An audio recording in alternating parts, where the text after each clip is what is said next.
Estudando os princípios bíblicos, o princípio da revelação da palavra.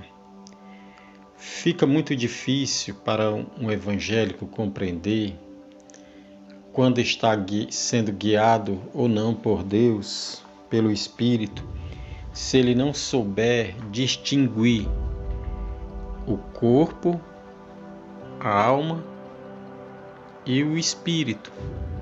Quando ele não compreende isso, ele não entende o guiar do Espírito Santo e não entende a revelação de Deus na sua palavra e no dia a dia dele. Lá em 1 Tessalonicenses capítulo 5, versículo 23 diz que o próprio Deus da paz vos santifique integralmente, que todo o vosso espírito, alma e corpo sejam mantidos irrepreensíveis na vinda de nosso Senhor Jesus Cristo. Então, o espírito, a alma e o corpo, cada um tem uma função. A Bíblia diz lá em Hebreus 4:12 que a alma ela pode ser separada do espírito. E por não entender a função de cada um, muitos evangélicos, muitos cristãos padecem não compreendendo o guiar de Deus. Eu vou ministrar aqui 7 pontos para você começar a compreender acerca do corpo, alma e espírito e saber distingui-los. Primeiro ponto: Deus é espírito. Em João 4:24 lemos: porque Deus é espírito. Ora, se Deus é espírito, como de fato é, ele não pode ser entendido pelos nossos ouvidos, pelo nosso tato, paladar, visão, enfim, ele não pode ser entendido, compreendido pelos nossos sentidos. Evidentemente, quando tentamos entender a Deus através dos nossos sentidos, falhamos. Segundo ponto, o próprio conhecimento espiritual é adquirido no Espírito.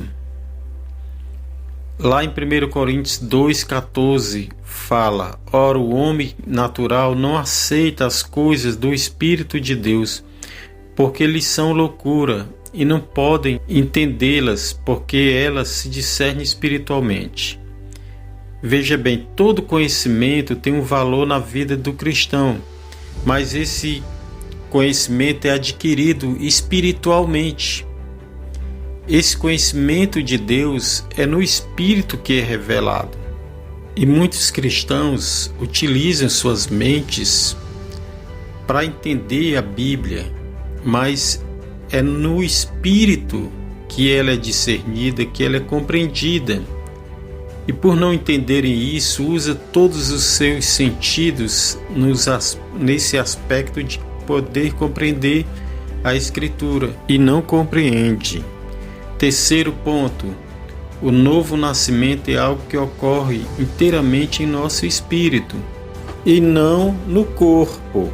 Por exemplo, Adão, ele morreu, mas ele não morreu fisicamente ali naquele instante que ele comeu o fruto do conhecimento do bem e do mal. Ele morreu espiritualmente, isto é, o espírito dele morreu, mas a sua alma e seu corpo continuaram vivos. Assim, uma pessoa, sim, quando ela nasce com um corpo, com uma alma, mas também nasce com o espírito, mas o seu espírito está morto. Então ele é incapaz de compreender, entender e ouvir a Deus se for pela sua alma ou pelo seu corpo. Não adianta ele utilizar os seus sentidos, que não vai dar para ele compreender. Por quê? Porque Deus é espírito. Quarto ponto: adoração é algo que é feito no Espírito. Lá em João 4:24, meu Pai, Jesus se referindo lá ao Pai dele, dizendo: meu Pai procura adoradores que o adorem em espírito e em verdade. Até a adoração se dá no espírito e não na alma, como tanto é enfatizado nos louvores, na adoração, mas sim no espírito, porque Deus é espírito. Quinto ponto, em todo o Novo Testamento somos exortados a andar no espírito. Lá em 1 Coríntios 6:17, diz que fomos ligados, amalgamados com o Espírito Santo. Então, o Espírito Santo, ele habita em nosso espírito. Quando nascemos de novo, ele passa a habitar em nosso espírito, não na alma. Ele passa a habitar no nosso espírito e começa a contactar com Deus. E passa a nos guiar. A nos guiar o quê? A toda a verdade. Mas muitos cristãos querem usar os seus sentidos físicos, como a visão, o tato, a audição, o paladar, o olfato, para sentir, perceber a Deus, mas só se percebe no Espírito. É lá que o Espírito vai falar com a pessoa. Então, o centro da vida cristã está no Espírito dela. E o Espírito Santo vai ministrar justamente ali. Então, não é com a sua mente que ele vai entender, mas é com a mente espiritual. Sexto ponto. A palavra de Deus diz que somos seres espirituais. Eu sou um ser espiritual, sou de natureza de Deus, fui feito à imagem e semelhança de Deus. Lá no Salmo 82:6 fala disso. Não devemos pensar que somos somente corpo, mas nós somos espírito também. Portanto, nós temos um corpo, uma alma e um espírito. E por isso nós somos aptos para ter comunhão com Deus, através do nosso espírito. Lá em 1 Coríntios 14:14, Paulo diz: se eu orar em outra língua, então meu espírito ora. Quando eu oro em línguas, eu estou orando em quê? No espírito. Veja a forma como ele diz: se eu orar, então meu espírito ora. Então meu espírito ora também.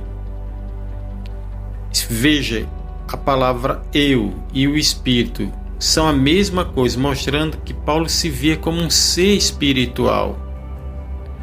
Entendamos isso. Portanto, nós temos um corpo, uma alma e um espírito. Lá em Romanos 7:18, porque eu sei que em mim, isto é, na minha carne, quer dizer, no meu corpo, quer dizer, eu tenho um corpo. Eu tenho um corpo. Você tem um corpo. Eu tenho uma matéria. E a Bíblia diz também lá em Romanos, capítulo 7, versículo 15, o bem que eu quero fazer, esse eu não faço. Quer dizer, eu tenho uma mente. Eu tenho uma mente, isto é, eu tenho uma alma. Eu tenho um corpo, tenho uma alma e tenho um espírito.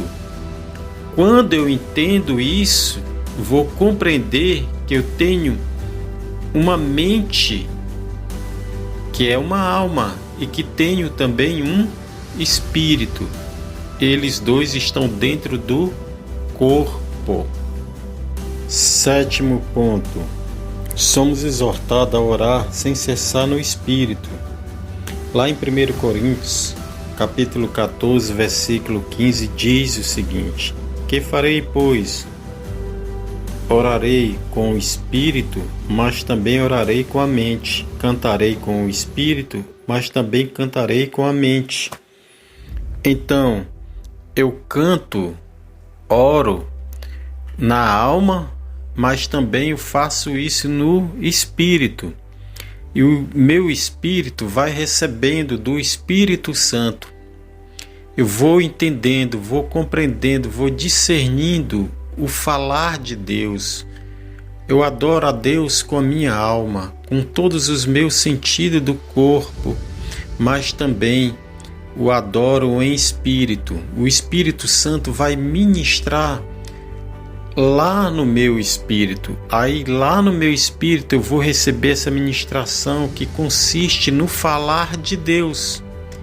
Eu exercitando isso no meu dia a dia, o Espírito Santo vai transmitindo isso para mim, e eu vou adquirindo conhecimento espiritual, mas também eu vou adquirindo conhecimento mental, isto é, da minha alma. Portanto, eu tenho um corpo, uma alma e um espírito, e quando eu sei a função de cada um e como usar cada um para contactar a Deus, aí eu vou aprender a me relacionar e ter comunhão com Ele e ser guiado por Ele no meu dia a dia. Nas próximas ministrações estaremos detalhando sobre a função do espírito, a função da alma e do corpo. Deixe eu fazer uma oração por você. Senhor, meu Deus e meu Pai, obrigado por tudo. Abra o entendimento desse irmão, dessa irmã, e que eles venham praticar aquilo que foi ensinado e revelado no Espírito dele, em nome de Jesus. Amém.